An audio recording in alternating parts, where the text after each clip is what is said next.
made that choice. Well, in case we don't make a deal, we'll need it. If we don't have a deal, we'll need it. If we have a deal, we keep the president. It'll be leaving very soon. We have one out there that just arrived. If we need it, we have it ready. A very big force. Any progress in Ukraine negotiations for your steel demand? Sometimes you have to hold elections before summer. Well, Zelensky's going to have to get moving. Russia wants to make a deal, and Zelensky's going to have to get moving. Otherwise, he's going to miss a great opportunity. He has to move. Mr. President, are you going to hold anyone accountable for El Paso? President, are you personally involved in these negotiations over DHS funding? And where do you see room for compromise? Well, I will, but you have to remember, if you look at Homeland Security, if you look at what they've done, if you look at what ICE has done at Border Patrol, we have the safest border in the history of our country. Nobody comes in other than if they come in legally. If you remember, just a little while ago, a year and a half ago, for a 4-year period, they allowed 25 million people in our country. Many of these people are murderers and drug dealers, a horrible thing. We've gotten a lot of them out. We now have the best record in the history of our country on crime. It was just announced our crime numbers are the best in 125 years. So I am here to protect law enforcement and our great police and ICE and Border Patrol and everybody. I'm here to protect them because they're protecting us. And the job they've done is incredible. Do you believe Prime Minister Netanyahu will receive a pardon?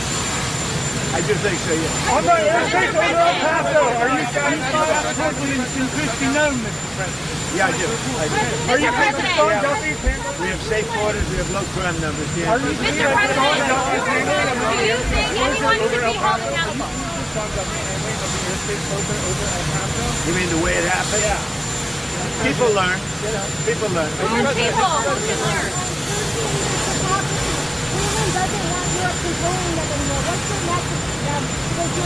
Well, I think Greenland's going to want us, but we get along very well with Europe. We'll see how it all works out. We're negotiating right now for Greenland. Mr. President, do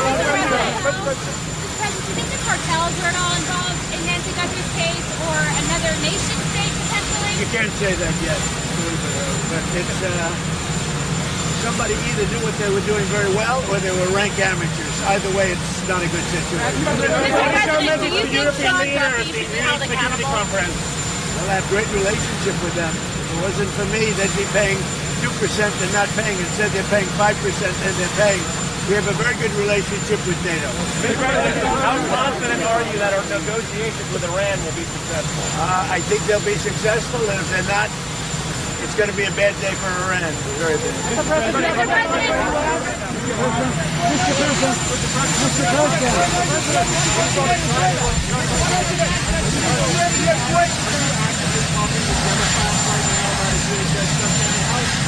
We're talking, but we have to protect law enforcement. ICE has done a phenomenal job. Border Patrol, we have a closed border for the first time in history. We have to protect law enforcement, our police, our Border Patrol, ICE, and others in law enforcement. And I'm very much, I know what they want. I know what they can live with. The Democrats have gone crazy. They're radical left, lunatics. That's why their cities are so unsafe. The blue cities are the cities that are unsafe. So we have to protect our law enforcement.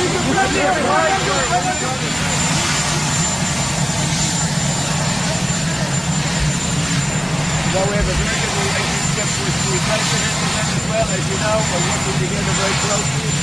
We have our big oil companies going in. They're going to be taking out the oil and selling the oil for a lot of money, and Venezuela is going to get a big part of that money.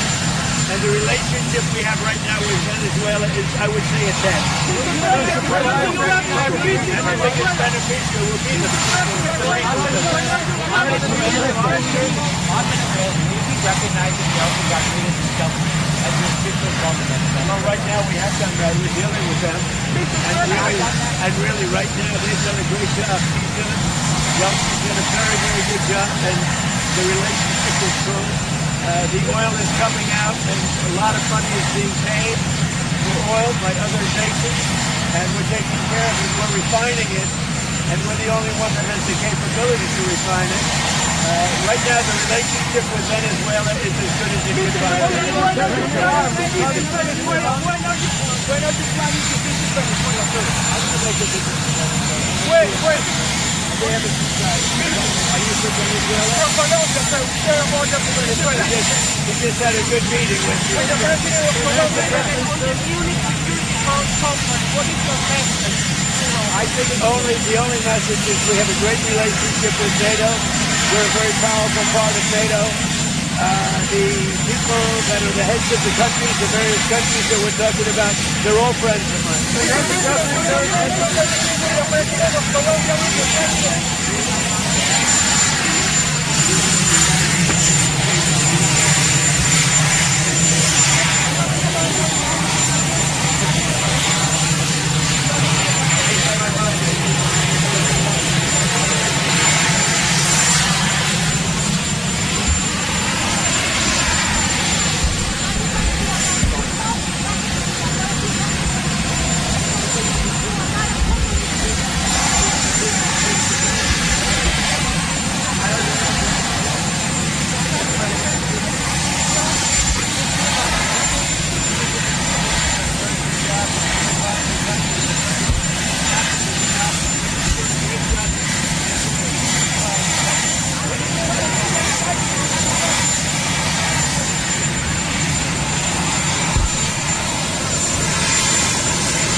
The corner.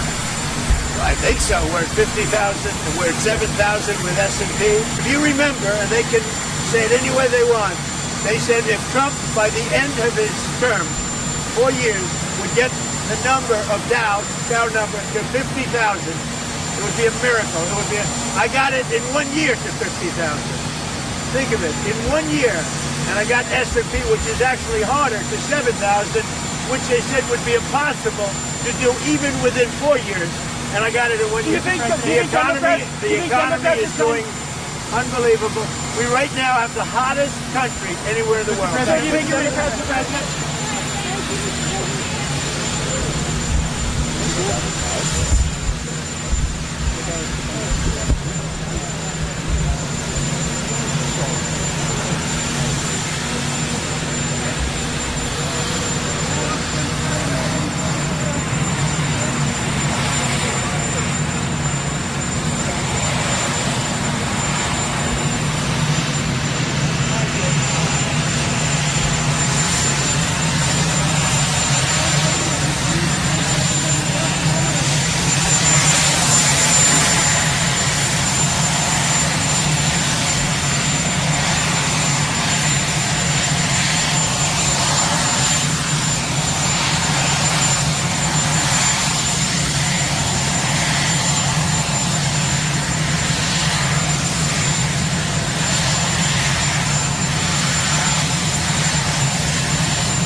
Are you from Venezuela? From Colombia.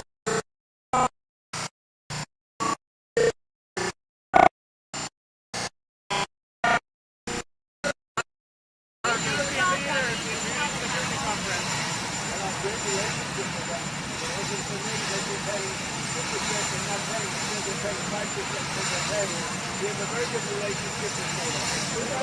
The president over here.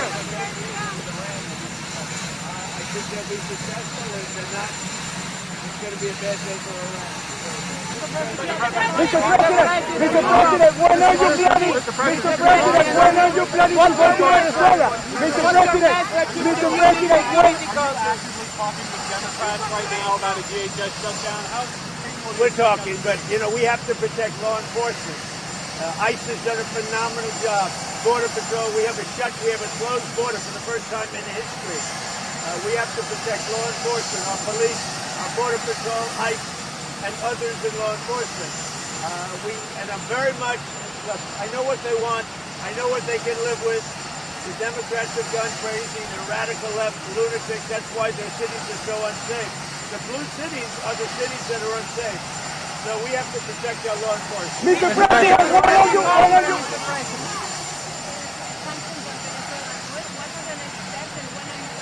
Well, we have a very good relationship with the president of Venezuela. As you know, we're working together very closely. We have our big oil companies going in. They're going to be taking out the oil and selling the oil for a lot of money, and Venezuela is going to get a big part of that money. And the relationship we have right now with Venezuela is, I would say, a 10. Mr. President, when are you planning to visit Venezuela? Mr. President, when are you planning, Mr. President? Will you be recognizing Delcy Rodriguez's government as the official government of Well, Venezuela? right now we have done that. We're dealing with them. Mr. President, And really, right now, they've done a great job. Delcy's done a very, very good job, and the relationship is strong.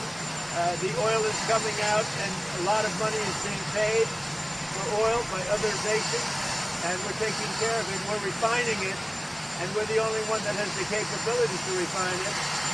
Right now, the relationship with Venezuela is as good as it Mr. can be. President, when are you planning to visit Venezuela? When are you planning to visit Venezuela, sir? I'm going to make a visit to Venezuela. When? We haven't started. Are you from Venezuela? From Colombia, sir. We share a border with Venezuela. We just had a good meeting With the president of Colombia, yeah. On the Munich Security Conference, what is your message to Europe? I think the only message is we have a great relationship with NATO. We're a very powerful part of NATO. The people that are the heads of the countries, the various countries that we're talking about, they're all friends of mine. Mr. President, you just mentioned the meeting with the president of Colombia, Mr. President. Do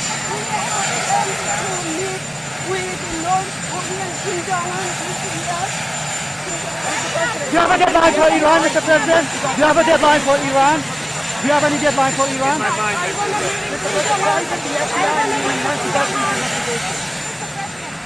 Rwanda just violated the peace agreement. What are you going to do about it? You told me last time that there will be consequences. They continue to kill a lot of Congolese people in DRC. Why isn't the FBI doing that? Are you happy with the current situation in Syria after the deal that you brokered? The president of Syria is doing a very good job. He's unifying the country. We're very happy with the job he's doing. He's doing a great job for the people of Syria. He's unifying the country. Thank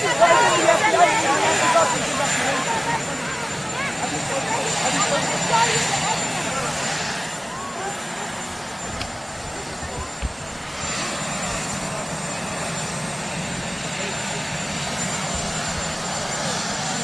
Great numbers today.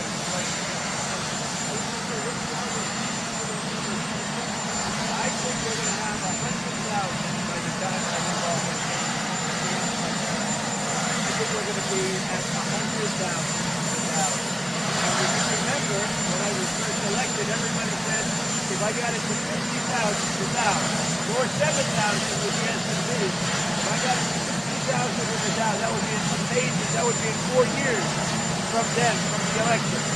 I got it at 50,000 the last day of my first year. So I'm pretty early. I think we have a great chance of doing very substantially higher numbers. The country is doing well. We have the hottest country anywhere in the world by far, and the inflation numbers that just came out moments ago were actually incredible. Prices are way down, inflation is way down, far lower than anyone thought could have happened in a period of 1 year. Mr. President, are you still in touch with Savannah Guthrie? Are you still in touch with Savannah Guthrie? Mr. President, I have evidence to show you. I have a lot to show you. Are there any concessions you're willing to make with ICE about ICE or about immigration? I'm always in favor of our law enforcement. ICE has done an amazing job. We've taken up hundreds of thousands of horrible criminals, including murders. We had 11,888 murders. A lot of them have been found and removed from our country. We have the lowest crime number. We have the best crime numbers we've had. You won't believe this one. 125 years. From the year 1900, we have the best crime numbers that we've had in 125 years. I have a great loyalty to ICE, the Border Patrol, to our police, frankly, our firemen, etc. Mr. President, are you in touch with Savannah Guthrie?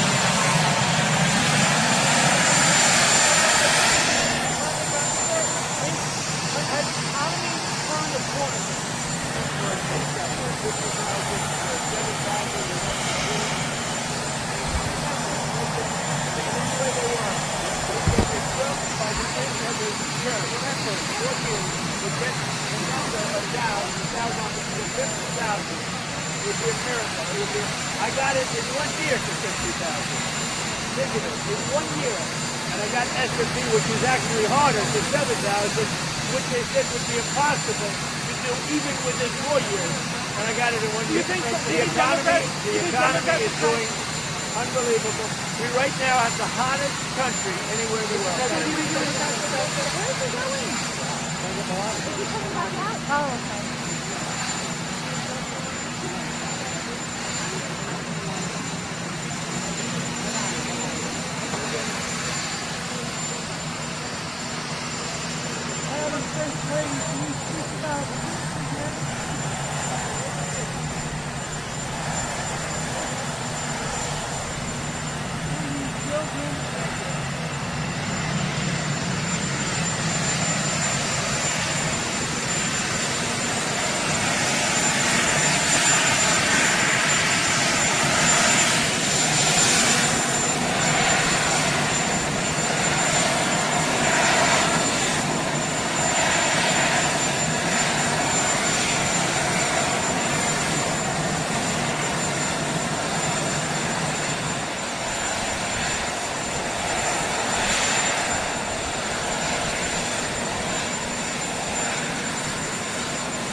together. Also, State Representative John Gillette of the 30th District is here too, and I want to thank him for all of the information that he shared with me. Jennifer Wright is the former Assistant Arizona Attorney General for the Elections Unit, and she's here as well and shared her wisdom and work over the years to make sure that when people go to vote in an election that they can trust that that vote counted and that they had the chance to cast their support behind the candidate that they wanted to. You know, at the end of the Constitutional Convention in 1787, Benjamin Franklin was asked out on the street by a woman what kind of a government that we would have. And he replied to her, "A republic, ma'am, if you can keep it." And that's what our job is. For 250 years, it's been our American duty to maintain our republic and to make sure that our elections are secure. Republics depend on the confidence of their citizens, that when they vote, that their vote matters, that it counts. And our elections are essential to make sure that that confidence stays there, that they know and trust that the system is fair. Since returning to office, President Trump has made election integrity a priority. He's made it a cornerstone of his Make America Great Again agenda. And the truth is that our election system needs a lot of work. From state to state throughout the country, we see challenges and things that can be improved on. And although the Constitution gives states the primary responsibility for running their elections, Congress also gives authorities and duties to the federal government. Now, as the Secretary of the Department of Homeland Security, those authorities lie within my department, and the responsibility lies with me. I have the responsibility of not just pointing out different vulnerabilities that we may see in our election systems, but also with making sure that we're putting forward mitigation measures that can be enacted at the state and local level to make sure that our elections are run correctly, that the votes are counted and tabulated, and that the people that were elected are put into those positions. As President Trump said, we will either fix our nation's election issues or we will no longer have a nation to save. Right now, America has a golden opportunity, a wonderful opportunity to show that we are serious about securing our elections and that we care about making sure that we preserve our sacred republic. Earlier this week, the House of Representatives passed the SAVE Act. This is federal legislation that does some common sense, straightforward things. First of all, it requires a photo ID in order to vote in federal elections. It also requires proof of citizenship in order to register to vote. And it requires states to remove non-citizens from their voter rolls. These measures are extremely popular with American citizens. American people have common sense, and they want to see reforms like this put into their elections. In fact, a Gallup poll was recently released that shows 84% of Americans support a photo ID when they go to vote, that 83% support proving your citizenship when you go to register to vote. A Pew Research poll showed that 95% of Republicans and 71% of Democrats agree with voter ID.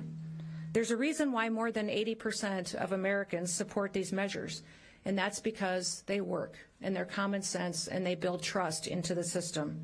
It's common sense that our elections should belong to the American people, that they should be the ones who get to vote, whose votes are counted, that they get one vote, not more, not less. It's common sense to make sure that foreign nationals don't vote in our elections, don't elect our leaders, and have a say in how our country runs. They don't and should not be allowed to be trampling on the voice of the American people, and will no longer allow American citizens to be disenfranchised, to have their voices suppressed by criminals, by hostile foreign actors, and by illegal aliens that shouldn't be here in this country. It's a fact that non-citizens have been voting in our elections. They've been registered and they have voted from state to state. For example, one of the most recent individuals that we've talked about is Ian Andre Roberts. He was an illegal alien from Guyana that was arrested by ICE while serving in Des Moines, Iowa as the school district superintendent. Perhaps you remember hearing about that arrest. Despite him being here illegally in this country, he was registered to vote in Maryland. He had a long rap sheet also of criminal charges, including narcotics possession, second and third degree possession of a weapon, and criminal possession of a forgery instrument. In Coldwater, Kansas, we had an illegal alien that was able to vote and was even elected as a mayor. He was charged by the Kansas Attorney General last fall for voting without being qualified and to election perjury charges thanks to assistance from the United States Citizenship and Immigration Services Agency. As it stands, current guidelines for the National Voter Registration Act effectively stop states from going forward and checking citizenship during registration. The Save America Act would fix this. It would make sure that we close those loopholes and that we ensure in American elections only Americans vote. Critics assert that the Save America Act will somehow hurt American voters. That's just absurd and absolutely not true. One of the claims that they have made in criticizing this bill is that they say that newly married women would be disenfranchised because they've had a name change. Well, there's many women out there, including myself, who've been married and changed our names when we re-registered to vote. And likewise, the idea that this bill would make it impossible for U.S. service members to vote if they're deployed overseas, well, that's completely false as well. For all of those procedures that are in place today continue to stay that way after this act is passed and signed into law. They also say that this act requires voters to have a U.S. passport to register. That's not true. There's multiple options that are given to provide proof of citizenship, including military ID, government ID, photo ID with a proof of birth and location. In fact, if an individual has no documentation, they have the option of appearing at an election office and providing an affidavit stating that they are a citizen of this country. Now, another ridiculous conspiracy theory that we've heard is that the federal government will remove people from state voter rolls. Well, that's just simply not true.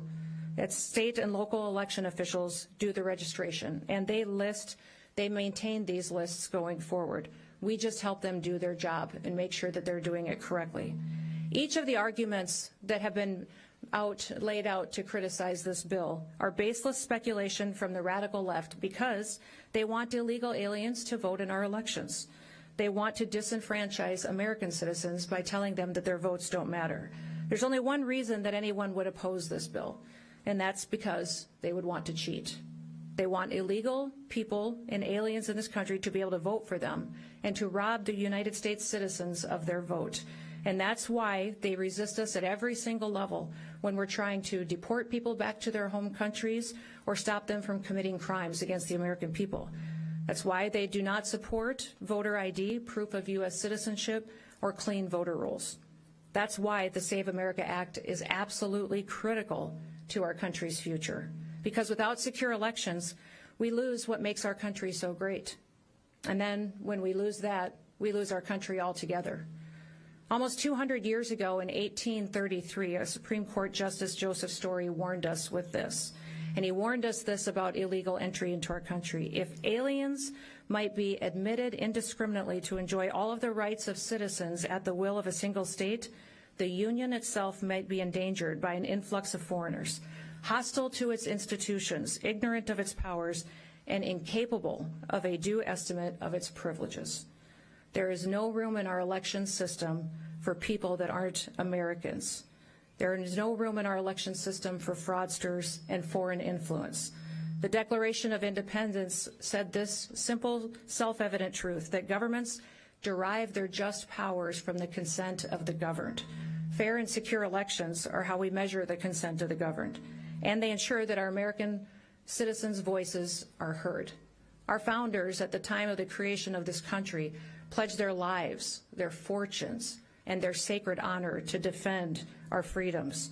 In fact, the Continental Army went for years without being paid, and they braved through the brutal winter at Valley Forge as well. They did all of this because they wanted to ensure that their people, their families, and that their descendants could continue to live freely and could govern freely.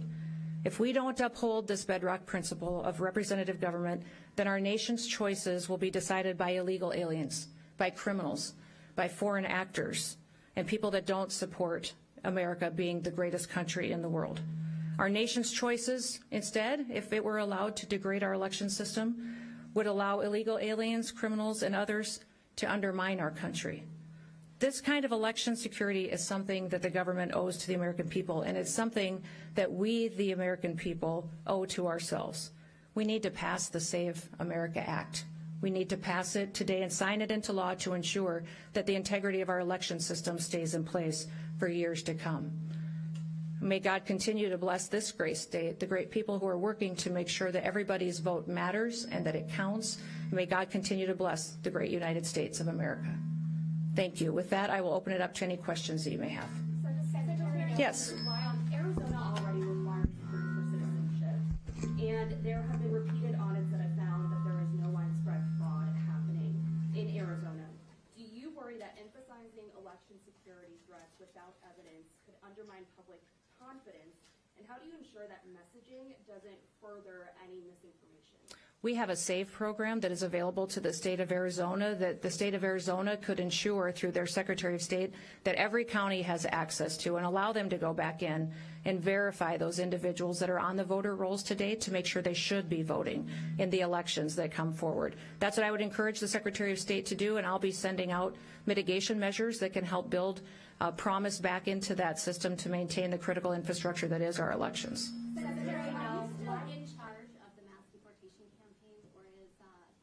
I'm still in charge of the Department of Homeland Security.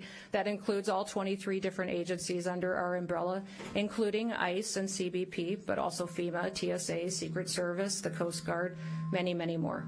Secretary Noem, yes, over here. Secretary, American just recently posted a video regarding the DOJ wanting more information on Arizona voters. What are your thoughts on this? I think that would be a wonderful opportunity for him to be transparent and to ensure and promise the people of Arizona that they can trust their elections and that when they show up on Election Day, they'll get to vote without problems or hassles, that they'll be prepared to make sure that vote counts and that the correct results are announced. Secretary Noem, It's right here. I'll come to you next. You offered a couple of examples from Kansas, Maryland, and Iowa and such. Can you offer us any good examples of this kind of fraud in Arizona? Oh, I'm sure there's many of them, but we want to make sure that we talked about several of them this morning at our roundtable that we had. We talked about individuals that may be registered to vote in this state but truly live in another state. I understand that you have mobile homes and boats on lakes that individuals may have as their voter registration address, but not necessarily that is where they live. They live in another state, such as California or on the East Coast. Those kind of situations are things that your county officials should be bringing forward and be asking your Secretary of State for the opportunity to take off the voter rolls if they shouldn't be there. Secretary, Oh, right here. Sorry. Why choose to do this press conference this way? Your agency is about to run out of funding. We were just here in Arizona last week at the border, and obviously you bused all of us to a secure facility, and I'm curious as to why choose to do this press conference this way on something that doesn't seem top secret. Oh, my goodness. This is our critical infrastructure. So one of the things I think is good for all of you to know is that the Department of Homeland Security's mission is to defend the homeland, which means that even on our worst day, should we have an attack, a terrorist threat, if something disastrous happened to our country, the agency of FEMA under the Department of Homeland Security is responsible for running our government, which means that according to law, the authorities that are under this department is maintaining our critical infrastructure, which means it's my job to make sure that our electrical grid is sustained and intact and operational, that we ensure that we protect our cybersecurity. Any kind of manipulation or threats we face on anything that's said or done on the internet is my responsibility. Our water systems, making sure that people have the water that they need for their communities to live and take care of their families. And elections is another one of those critical infrastructure responsibilities that I have as well. And I would say that many people believe that it may be one of the most important things that we need to make sure we trust is reliable, and that when it gets to Election Day that we've been proactive to make sure that we have the right people voting, electing the right leaders to lead this country through the days that we have, knowing that people can trust it. That's why you're here. For me, I do press conferences because I want to be transparent and let you ask questions and have conversations. But I hope that you do recognize that in the past, your state has been an absolute disaster on elections, that your leaders have failed you dramatically by not having systems that work, by disenfranchising Americans who wanted to vote, that had to stand in lines for hours because machines failed or software failed. There's no state that could use more improvement than Arizona. And you should be asking all of your leaders what they're doing to fix the system. What are they doing to make sure that individuals in this state can trust that their vote is going to be taken, that it's going to be counted, and that it's going to matter to make sure the right people are in charge? Yes. Right over here? Yes. In Arizona, we already require proof of citizenship to register to vote, but we also allow members of our tribal nations to use their enrollment documents to vote. Under the SAVE Act, they wouldn't be able to do this. The tribal IDs are recognized.